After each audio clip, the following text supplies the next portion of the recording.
Hi guys, my name is Rustam Kasimjanov and I'm a Grandmaster from Uzbekistan, and you probably expected to see Danny King, but Danny left for a vacation in France, and I'll be doing commentary from Biel from now on. And in round 6, I think the most interesting game was the game between Navara and Mickey Adams, and it started pretty peacefully. Navara played c4, e6, and in a normal Queen's Gambit declined. Soon got Carlsbad structure, and the opening was quite normal. h6, bishop h4, bishop e7. Mickey played this really a couple of dozen times and knows his way around here. Queen c2, knight bd7, bishop d3, knight h5 is the main idea of the black setup. He tries to exchange the dark squared bishops, and that's why he plays knight h5, so as to be able to take the bishop if it goes to g3. All this pretty standard. Bishop e7, queen takes e7, knight g2, knight b6. Now in this standard position, white has two options. He can either castle long, and then if black castles short, it becomes pretty sharp. Or black can also go something like bishop e6 and also castle long, and then okay, the character of the game is quite different from the usual Carlsbad.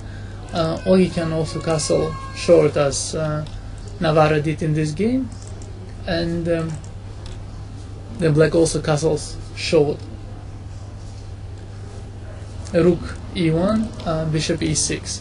I have looked at similar positions because I also play Queen's Gambit with both colors, and I always thought that white's idea here was something like f3, and white prepares the move e4, and I thought that after f3 black's reaction is c5, dc, queen takes a c5, and knight d4. White could be slightly better in this kind of positions, although it's never really that clear.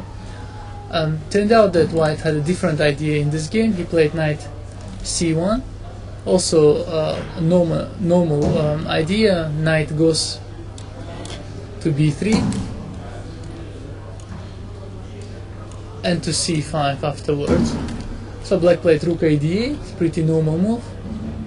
Knight b3, rook fe8, and now that c5 has been stopped, once again white can return to the to the normal play with f3 and queen f2.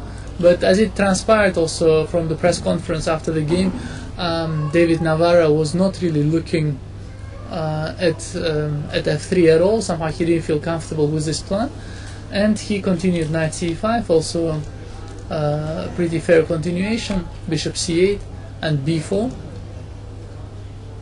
and this enabled black to go knight c4, queen e2 with a fork. White is hitting h5 and c4 at the same time. Black played queen g5, and here after f4, queen h4, well, we more or less have the critical position of the game.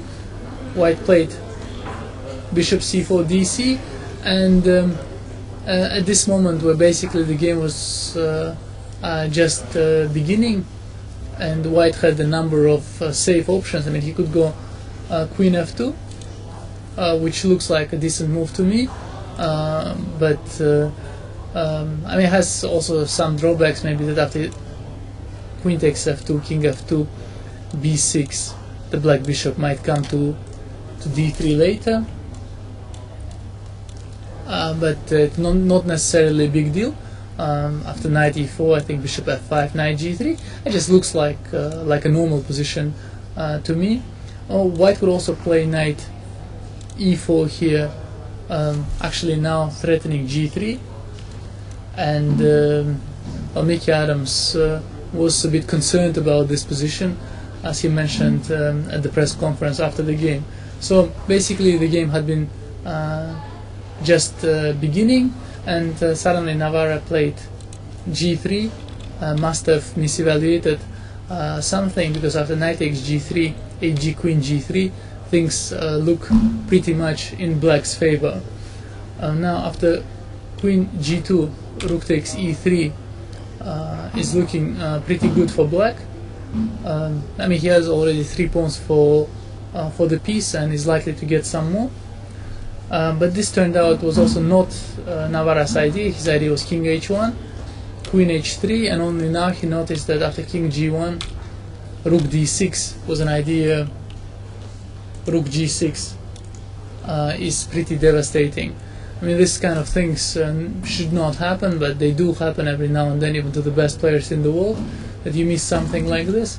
He was forced to go queen h2, rook takes e3, and his position started crumbling, as you may see. The pawn on d4 will be lost very soon. The knight on c3 is hanging, and after knight d1, rook takes e1, queen h3, bishop h3, rook e1, b6 is important. Black is removing the pawn from b7 with tempo, so that it is not hanging. Knight e4, rook takes d4.